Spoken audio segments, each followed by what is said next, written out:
Acupuncture is one of the things that I started with because I did not want to take medication.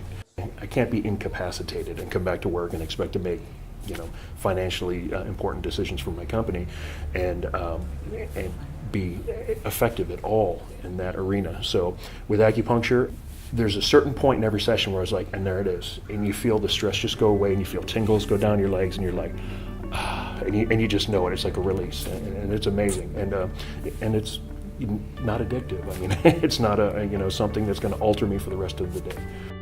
The important takeaway for me in this is that medical acupuncture, working with real physicians skilled in these techniques, don't just put Band-Aids on the wounds. It restores your resilience. Well, and they're doctors. So not only do they get the acupuncture side, they get the physical side of what's going on with you. They understand the symptoms and the disease processes and the diagnosis. They get it. I mean, because they're all doctors before becoming acupuncturists. So medical acupuncture, is the way to go.